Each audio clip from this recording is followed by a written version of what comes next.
Episódio de hoje: Malícia, o verme espiritual. Certamente, quando criança, sua mãe dizia: "Menino, pare de comer besteiras, vai acabar ficando cheio de vermes." Esse conselho materno nunca teve tanta relevância como nos dias de hoje, se tratando de um perigo que corremos com a nossa alma. Alguém com verme até pode comer alimentos essenciais e saudáveis, mas ainda assim fica fraca. Isso acontece porque o verme que está dentro dela come as vitaminas e tira tudo o que é bom do alimento. Pois é, assim é a malícia. Um verme espiritual que tem se alastrado em muitos. Ele devora o que é bom do coração e só permite que fique o que é mal dentro dele. Ele suja seus olhos, suja seus pensamentos, suja sua alma. Assim como o verme é contraído pelo contato com algo contaminado, a malícia entra através de contatos de pessoas que já estão contaminadas. Uma vez portadora, a pessoa passa a ter maus olhos de pessoas da igreja, da obra de Deus.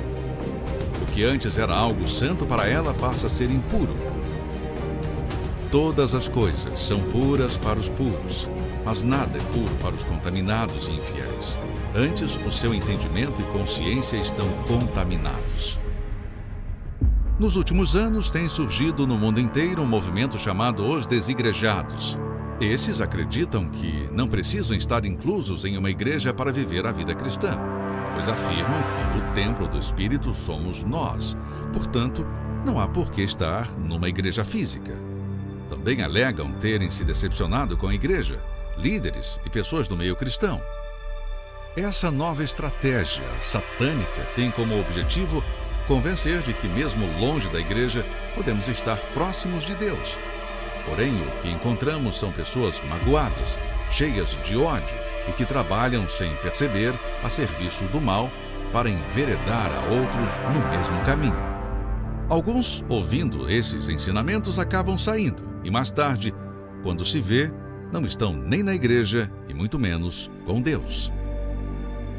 Se formos analisar a vida de Jesus na Terra, vemos que ele sempre procurava trazer seus discípulos para perto. E quando os designava para missões, não os permitiam irem sozinhos, mas de dois em dois, pois sabia que o risco de caírem nas armadilhas do mal seria maior. Jesus também sabia que no meio dos discípulos havia um traidor, mas isso não o impediu de ajuntá-los. Se ele olhasse para isso, não continuaria sua obra nesse mundo.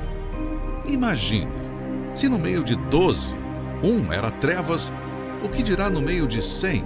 500 ou 1000 pessoas. Aonde tem o ser humano, teremos problemas. É claro que estar dentro da igreja não significa que a pessoa é de Deus, pois muitos estão nela e vivem uma vida contrária às Escrituras Sagradas. Infelizmente, na nossa caminhada cristã, encontraremos escândalos e maus testemunhos daqueles que não nasceram de Deus. Porém, se os nossos olhos se mantiverem em Jesus e a nossa vida no altar, nada disso nos abalará. Tudo que o diabo quer é nos tirar do altar, pois sabe que enquanto estamos ajuntados no braseiro, estaremos acesos como brasas vivas, intocáveis. Mas o dia que nos afastarmos dele, pouco a pouco iremos nos apagar e seremos facilmente esmagados. Porventura alguém já viu uma brasa sozinha permanecer acesa? Olhar somente para Jesus é o único remédio capaz de combater esse verme e assim nos conservarmos puros como uma criança. Um dia Deus enviou o anjo Gabriel para visitar Maria e dizer que ela seria mãe de Jesus.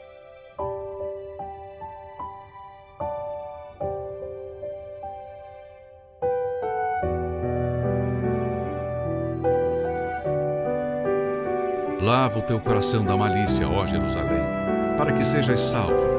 Até quando hospedarás contigo os teus maus pensamentos? Que Deus tenha misericórdia de cada um de nós e que mantenha nossos olhos fechados para toda e qualquer malícia.